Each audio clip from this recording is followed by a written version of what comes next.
So today we're excited to have Caitlin Shepherd with us from Wish of a Life. I'll let her get into it, but I've had some wishes granted previously when I was working in hospice, and it was actually for veterans. So we're very excited to hear about your programs, referrals, the process, and just kind of everything we need to know to help the people that we're serving. So I'll hand it over to you, Caitlin.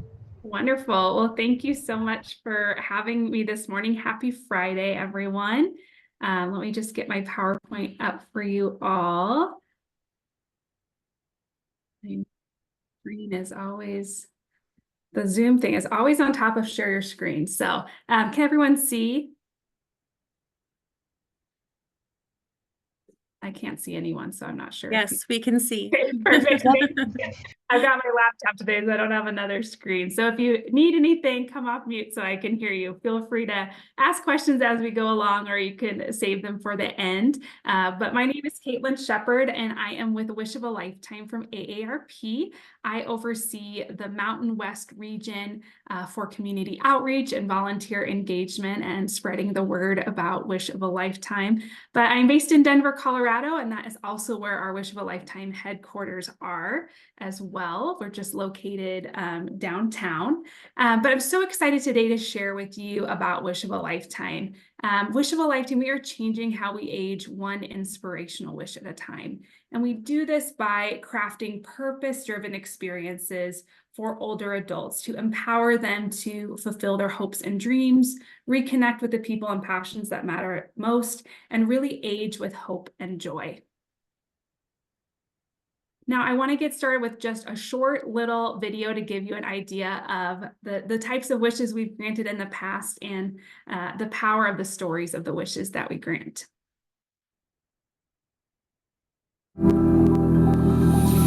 Stories are power. They affect us, inspire us, and change us. We are Wish storytellers. We inspire people to live more vibrant and purposeful lives. We grant wishes that celebrate older adults for their wisdom, contributions, and sacrifices. If you believe in something and you stay at it, you'll finally get the recognition you deserve. It's important for people to feel empowered to tell their stories because it's a form of immortality. We reconnect people with their passions, their dreams, and the people they love. Seeing him interact with the horses was a dream come true. Take off. It's not just a pipe dream anymore. It's electric. When we grant a wish, it has an extraordinary effect on that person and their community, and it helps them dream bigger than ever before. Hello, I'm not Johnny Cash. Wish of a Lifetime made his wish come true. We are Wish of a Lifetime from AARP, and we're changing what's possible as we age, one inspirational wish at a time.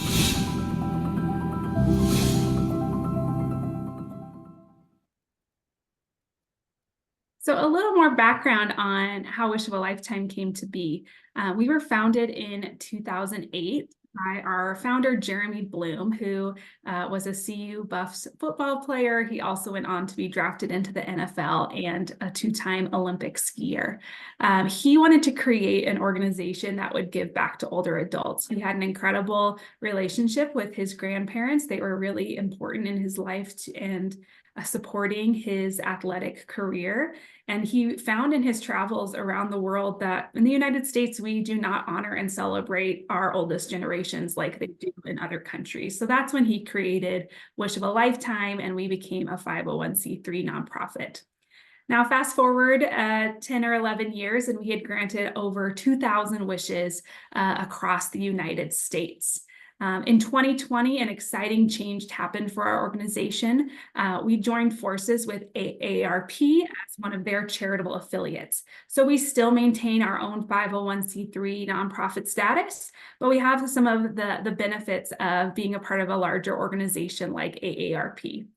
Last year, we were so excited to grant our 2,500th wish, And I think we are getting very close to granting our 3,000th wish here, either at the end of the year or early next year. So as I mentioned, we grant life-changing wishes for older adults at risk for social isolation. We really want to be able to strengthen social connections, celebrate older adults for their accomplishments, and then share those stories to empower people to choose how they live as they age. Now, a power of a wish can be, it might seem like a simple gesture, but the effect is extraordinary.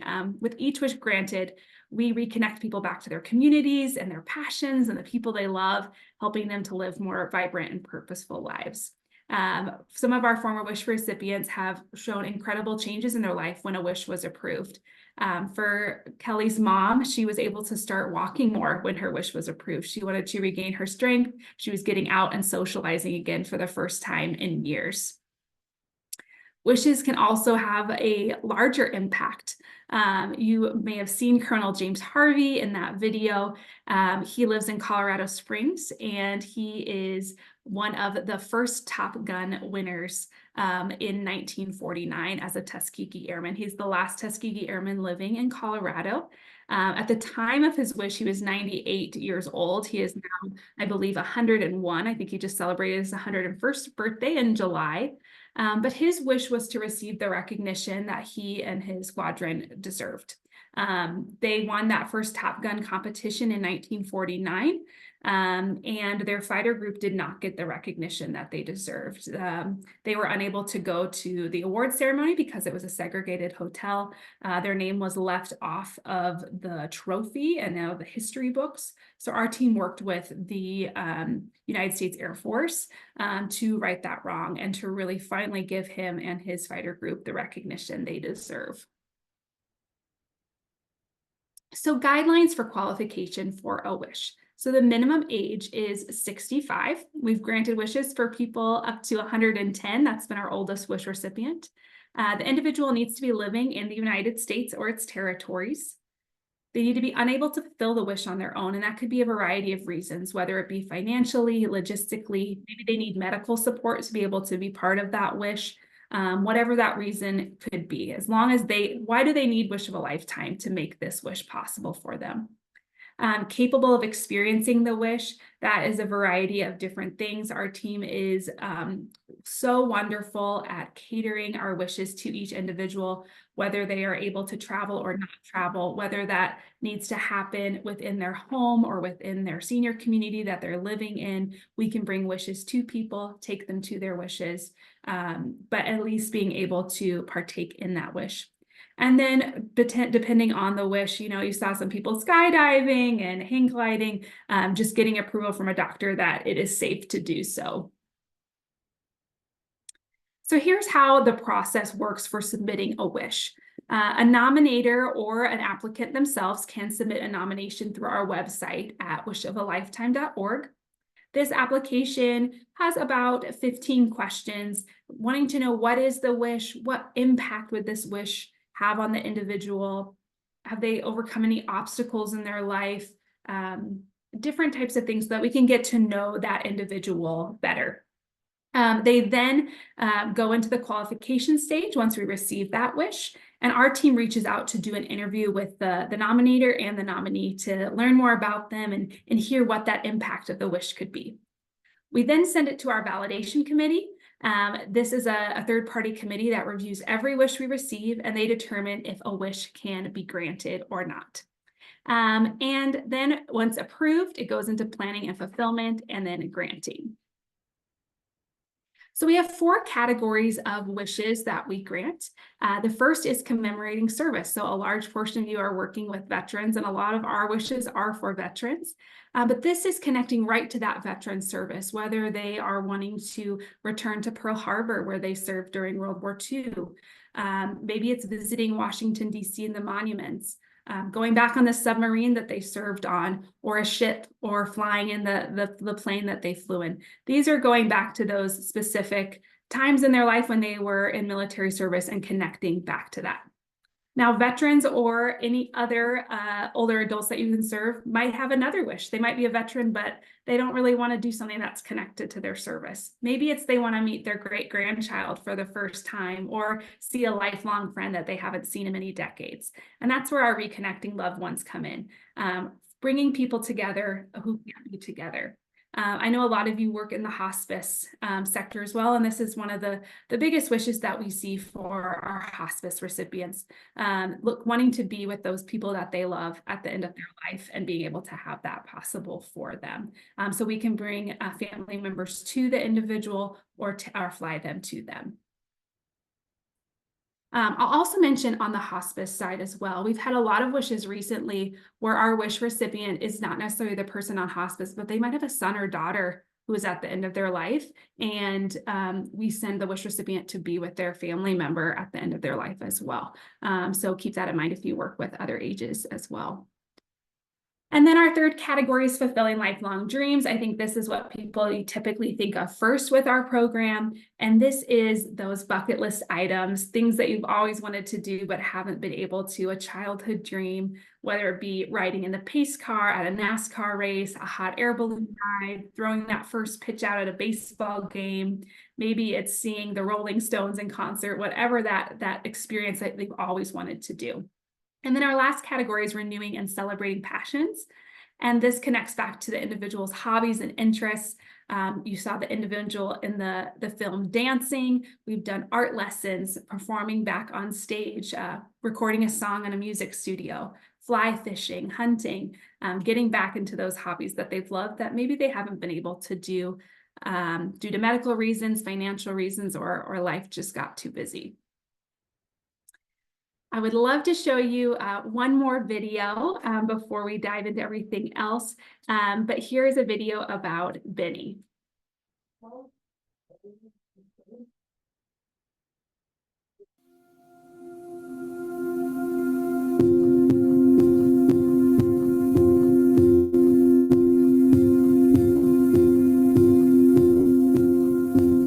Good morning. Good morning, Benny. You feeling pretty good this morning? Mm-hmm. What you ready to eat? Yeah. What about some toast? No. Yeah, and what you gonna drink with it? Coca-Cola. Coca-Cola. All right, we finna get ready to get started. Ever since 1999, I've been helping and take care of my brother and sister. As long as I'm on this earth, I want them to be taken care of. It's not easy, but I really believe that it was in God's plan and His will for me to do this. It's a responsibility, but it's an honor. I really believe the best way to fulfill our purpose is serving others.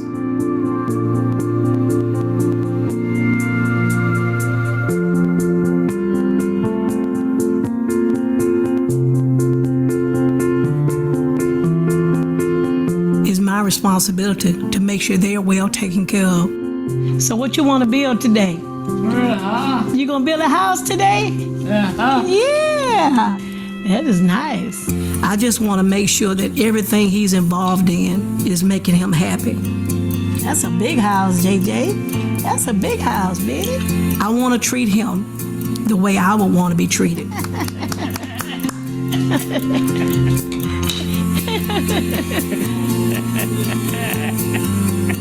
I love you, baby.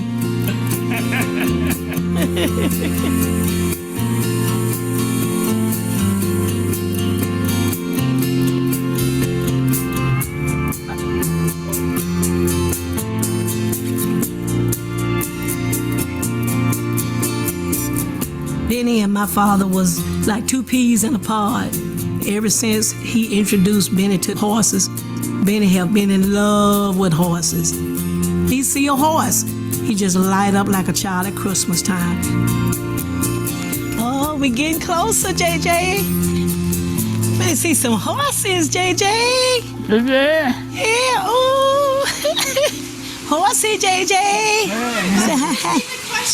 Thank you. Ooh, he is big and pretty. Oh. You like him, JJ? No.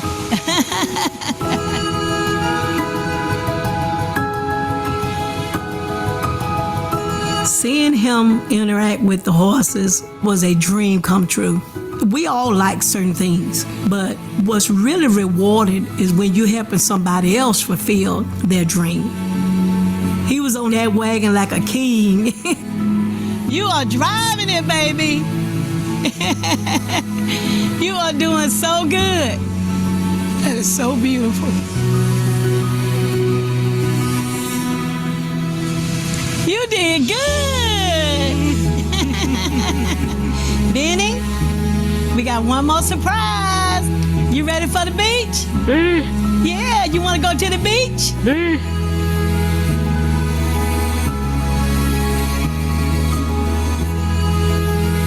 Oh, that's beautiful. You feel that good breeze? Ooh. When we lost our parents, it was hard for the whole family. Right after our parents passed, we was able to go on a trip to Myrtle Beach, and they saw all that water. Ever since, I've been longing to see that memory again. When that day came, I said, Dad, as long as I'm living, Joanne and Betty will be taken care of. I can truly, truly say that I have kept my promise. I have kept it with all I got. We made it to the beach, JJ. We made it one more time. I really love Benny's wish because it really shows that wishes can be really simple. They don't need to be these big, elaborate wishes like we did for Colonel James Harvey. We love to do those wishes, but it's sometimes the simplest wish has the biggest impact. Just wanted to share there are ways to volunteer for this group. A great way is just to find those individuals who are in need of a wish and helping them submit that application.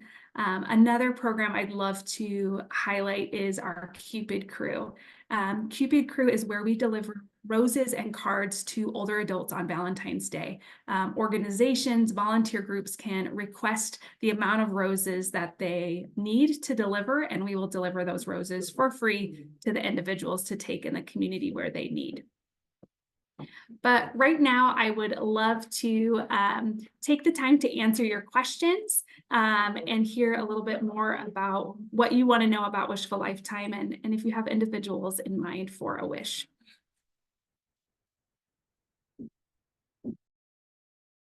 And Laura, if you want to share your experience, I'd love to hear about the wishes you've had granted for clients in the past as well. Yeah, I go by Laura Madeline. So when I worked for a hospice agency in the community, I was working with a veteran who was in a facility, a nursing home, and really wanted to go to a Broncos game. And he was on hospice care as well at that time.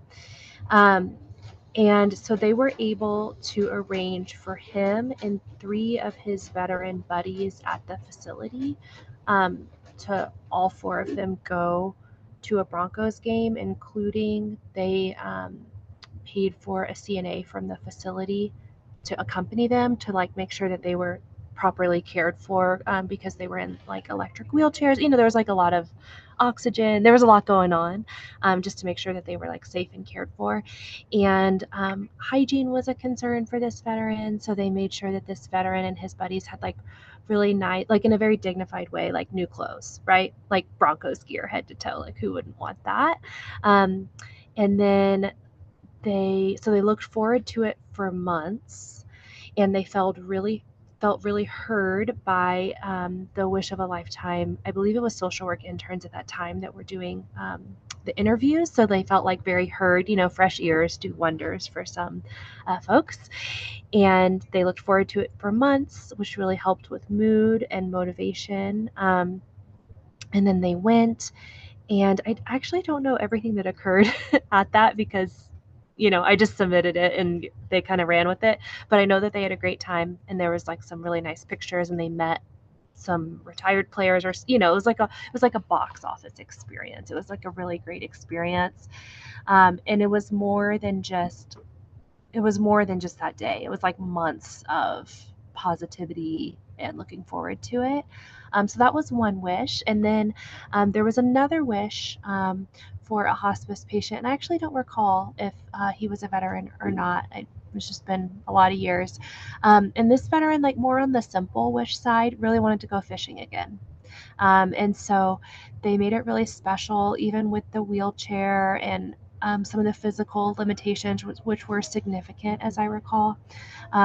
They made it where they had like a special van that transported the veteran and the spouse. And then it ended up being like a little bit of a like surprise family reunion. Wish of a Lifetime coordinated for like some family members to be there. So it was like a catered picnic with a shade structure put up in a wheelchair accessible fishing spot, kind of like to relive those days, those positive family memories of like everyone getting together and fishing and like picnicking and grilling for the day. So that was a really cool wish. So those are my experiences in the past with Wish of a Lifetime. Kind of fell off my radar, so I'm excited to be thinking about it again. Thank you so much for sharing and highlighting the great work that our Wish operations team does at, the medical concerns, making them extra special. You could always send someone fishing, but our team does such a great job of thinking of how can we make this really impactful and even more meaningful than just going fishing for the day. What is the process like for submitting? Like you said, Laura Madeline, that you submitted a couple. Was that a real lengthy process? Or, so many social workers, I think, would probably be really interested in doing this, but also they're over busy or overworked. So I'm just curious, tangibly, how much time that submission takes. Laura Madeline, if you want to answer from your experience, and then I can share too. I don't remember. I'm sorry. Well, I mean, it's been years. It wasn't a stressful and horrible. If I recall, though, it's like you submit the wish, and I think I like spoke to the person that I worked with. Jared is who I worked with, who I understand is in like a leadership position, which is great. My boss. Yeah, he was a social work intern with me. Anyway, know him from the past, from social work world. So if I recall, though, it's like you submit it and you talk to them once and they really take it from there. So I'm going to say low on the effort side, but I'd love to hear. I'm sure it's been revamped since 6 years ago. So I'd love to hear how it is now. It has not. We still have the same system. So once really it's the application process, assisting them in that application, or leaving it to a family member who can assist in that application. That's okay too, for them to be the nominator, if they have that family support to do that.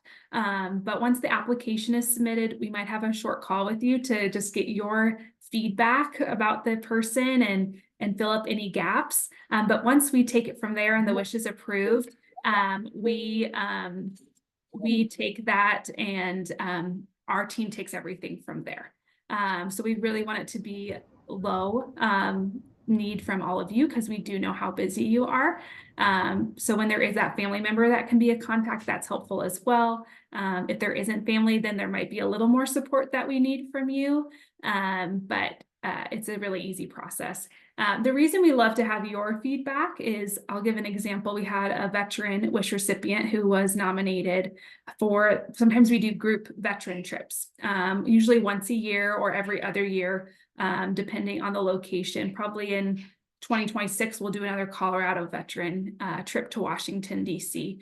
But we had a World War II vet that we were having a conversation with, asking him, has there been any obstacles in your life? Or, what are some hard things that have happened in your life? And no, it's been a great life. Everything's been good. And the nominator was there in the room with him, and she's like, well, he's an amputee. He has, so sometimes our wish recipients are very humble or are not willing to share some of the great things that maybe they've given back a lot in their life, or, they've been a caregiver for a spouse and they just don't think it's that big of a deal because it's been their life. But for us, that really shows a lot of who they are and what this impact would have for them. So having that information is nice for our team. Thinking back, I do want to share that the individual who had the Broncos game, um, actually was a really challenging individual with a significant mental health history, like safe to be around, but it just wasn't like picture perfect. And I just want to point that out that um, they were able to, with some input from the hospice team and myself and things like that, we're able to work with this individual and have it be a positive, safe experience. So it wasn't, sometimes I think we think of these things and sometimes the agencies themselves kind of want like the perfect referrals, and it wasn't exactly perfect, and it turned out nice. So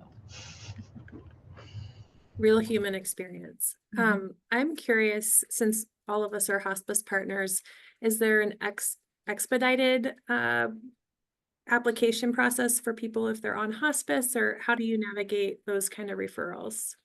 Yes, so when submitting the application, please always put that this is a hospice patient. If there is, a length of time that we need to consider putting that in the application, you can also email me directly when there is a wish coming up and we can expedite that. Um, Laura Madeline, who worked with Jared, he always talks about a wish recipient that we had, probably 10 years ago, where we got his application on a Monday. He wanted to see his sister. We got her there by Friday. We flew her in, and he passed, I think, on Sunday. So especially those reconnecting loved ones wishes, we can expedite it through our process, buy that plane ticket, get that person here. So just letting us know what that timeline is that you think, keeping us up to date on their status and how fast we need to move it forward. Our team's also done a great job. We had a wish recipient on the East Coast who was on hospice, who wanted to go to Disney World. And so we have worked with hospice recipients. They have to be transferred to a different hospice when they're out of state. And there's a lot of things that go into, if you're on hospice, going out of state and still needing that care, and having someone that if something would happen while on the wish, that we have that set up and ready to go. So our team does a great job with that as well. Great question. Thank you. Does anyone else have any questions? I'm monopolizing the questions. I had another one. Earlier in the first video, it said you work with wishes for older adults in isolation. And I just wondered if you could help paint a picture of what isolation looks like, because then I also noticed there's family involved. There was a spouse at the fishing and a family reunion. And so I just wondered, what lens do we look through when we're considering somebody eligible? Yeah. So we have a very broad lens of isolation. We look at isolation from social isolation, mental isolation, physical isolation. And so it's not just the social isolation. Our team looks at it from a lot of different areas. It's also not always completely required. It's just one of the things that we consider if the wish will be granted. For example, Colonel James Harvey, he is not an isolated individual, really in any sense of the word. He has family, he is out and about, going to different Tuskegee Airmen events and parties and speaking. So he's very active in his community. He's a healthy 101-year-old. He doesn't need any assistance. But his story was very impactful, and there was a need there that he needed help with. So we look at the whole story. So depending on where people are, we look at all of that. So if you feel like, oh, this person has a great family, don't think that, just because they have a support system doesn't mean they couldn't qualify for this. Thanks for asking that.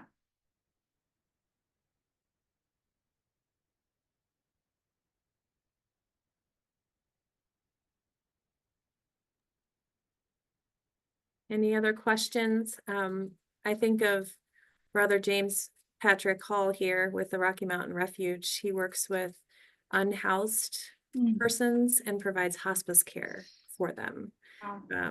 That's what the Rocky Mountain Refuge does. So I just imagine there could be some really beautiful opportunities there with some of the people he ends up serving. I actually was thinking about that a little bit. Unfortunately, a lot of our folks are estranged. Well, my video's off. Are estranged from their families. So one of their biggest wishes, well, it varies. Sometimes they want to reconnect with their families. Other times they absolutely do not want to reconnect with their Yeah. families. So, it varies. Um, Here's an example for one person that his biggest wish was he wanted his state ID with his veterans seal on there. And we can't transport people from the facility. We did eventually manage a volunteer sort of broke our rules and took him to the DMV to get, and we eventually got the thing, but it took months. And that would be something that we would, would be, that was his biggest wish, was to get that veterans ID back. And another person's wish was she wanted a letter to get to her estranged husband. She wrote a letter that she wanted to get to her estranged husband, and we weren't able to do that for her.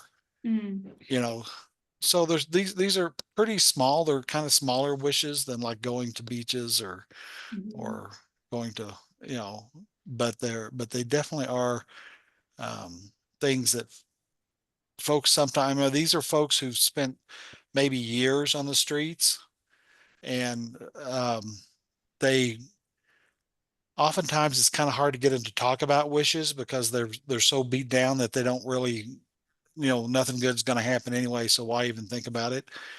But I think this is this is important information. I want to keep this information. I think that's really possible for our folks. I'd love to chat with you more about the work that you do and how we can work together, because it's definitely a population we want to work with more. We have it for a reason that you reside in the United States. We don't say you need to have a mailing address. We don't say that you have to be an American citizen. We really want to be able to serve anyone living within our country. And I'm actually going to be having a master's social work student starting an internship here that will be with us for the year. And I'd love to place her at some of these locations to come in and talk to people one-on-one, because I know also getting that face-to-face multiple times to kind of continue to remind and have those conversations to see if we could discover a wish, getting to know these individuals, that trust and time, it takes that time. So would love to chat more about that offline to see if we can find something that would work. I'll send you an email to set up the conversation, because you're absolutely right. You've got to have multiple visits with folks, because somebody just comes in and says all this great stuff and then leaves and you never see him again. Yeah, and you're like, was that for real? Well, they've been through that a lot already. Yeah. So yeah, I'll pop you an email. Wonderful, thank you. Caitlin, I wonder if you could share about I kind of have two questions, like the best way to present this idea to people, because I think they're going to be like, what are you talking about? Like, why me? Why are you doing this? And then if there's somebody, but there's not like a specific wish in mind, I just wonder if you could kind of talk about those two things and how we should best handle those situations. Yeah, great question. I kind of think they combine a little bit, because the way I like to go about kind of discovering a wish with a client or a patient is just through conversations, getting to know them and listening to hear, do they mention that, oh, I talked to my granddaughter this morning, she lives in Washington. You're like, well, when was the last time you saw her? Oh, it's been 10 years. Well, would you ever want to see her again? I know of this great resource if you would want that, we could try this. So just listening for those conversations. Now I know you all are very busy, and taking that time, or maybe it's already built into the work that you're doing and you're just keeping us in the back of your mind when you hear those types of things. So I find that usually works best. I'd say 90% of our wish recipients, it's kind of listening, hearing these maybe hobbies they have, like, oh, I used to be an artist, would you ever want to take an art class again? or is there a type, would you want to go to an art museum? Hearing those different things about their background in life. And then I'd say there's 10% where like, you know, someone and they are talking about the Denver Broncos all the time. And like, I'm watching the football game. Like, have you ever been to a football game? Oh, not since the 60s, you know? So there's some people that they know it and they're ready to go and they talk about their love of this part of their life or this thing in their life. But I'd say the majority, it takes those conversations, really knowing the people. And that's why we often see it's family members, social workers, activity directors, people who are, you're getting to know these people on a deeper level that have that come to mind, and then approach the individual and say, hey, I would love to nominate you for this. I think you're so deserving. I know you talk about this all the time. We've also had times where someone submits a wish, say to like go on a hot air balloon ride. And then through our vetting process, we actually determined that their wish is something else. And that's okay too. So it might start somewhere and go in a completely different direction as we do those reminiscing and those conversations with them on what we do and through that kind of reminiscing therapy. Are the wishes that you grant, do they stay in the United States? Like if someone wanted to go to Italy? So we do about 6 international wishes a year. So the threshold to have that approved is obviously much higher than one happening within the United States, but that doesn't mean that we would not grant something like that. We've also had times where someone submits a wish like that. It maybe doesn't meet that high enough threshold for us to grant it, but we'll work with them to identify a different wish. Mm-hmm.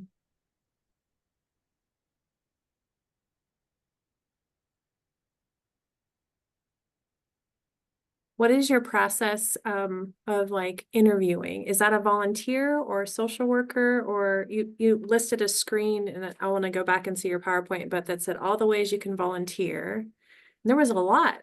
It seems like a lot of your organization is supported by volunteers. So we have 12 staff members that do our vetting.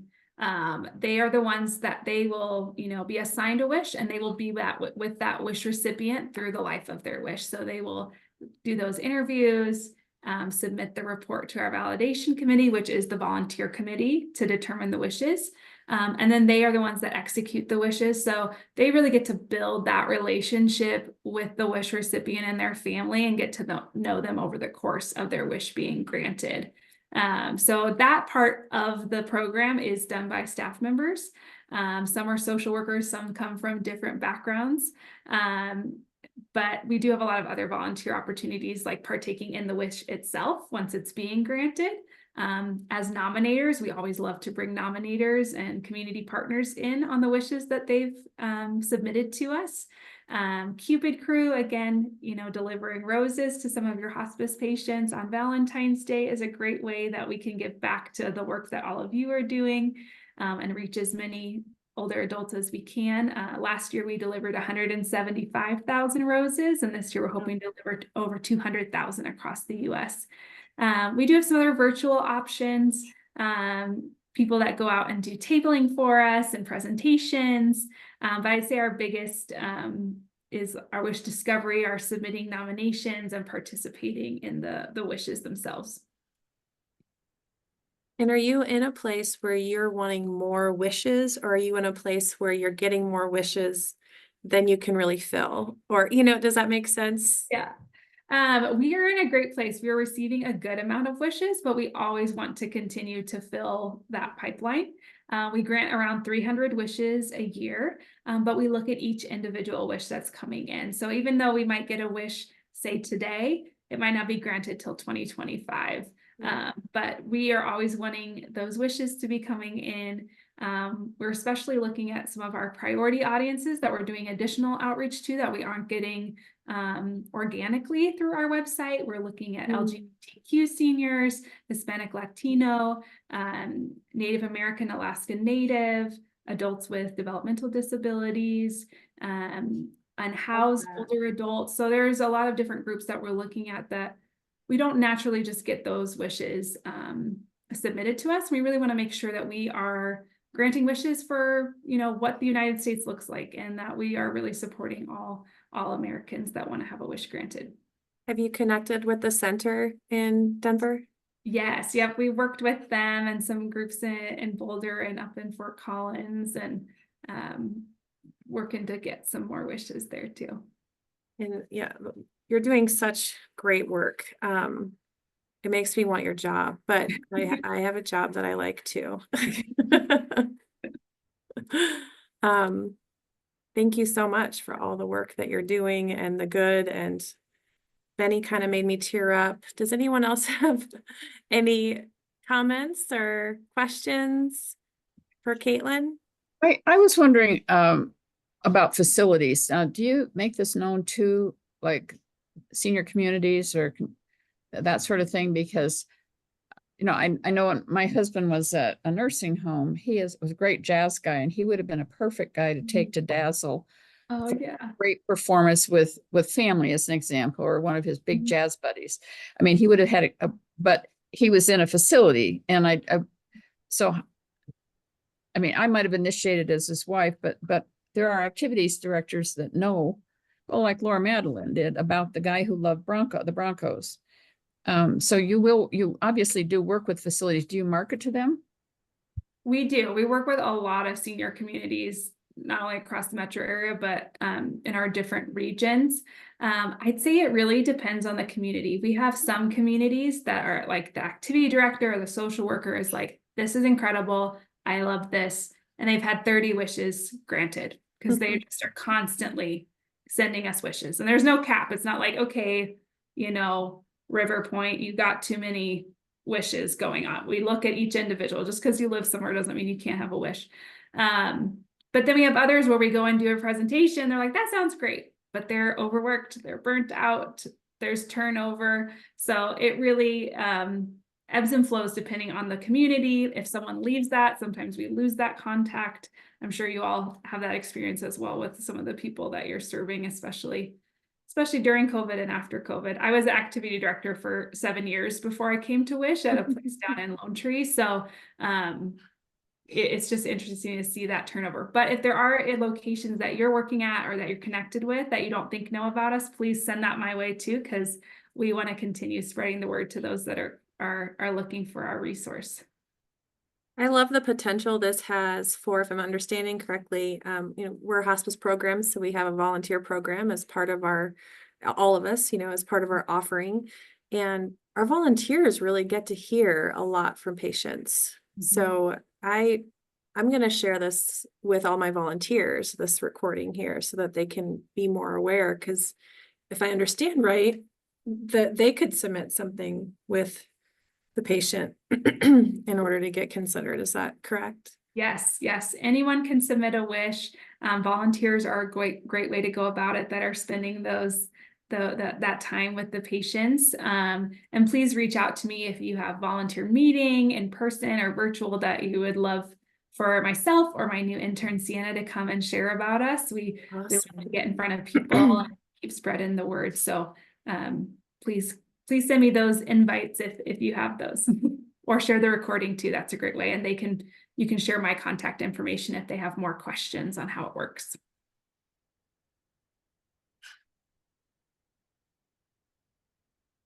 Any more questions or comments for Caitlin?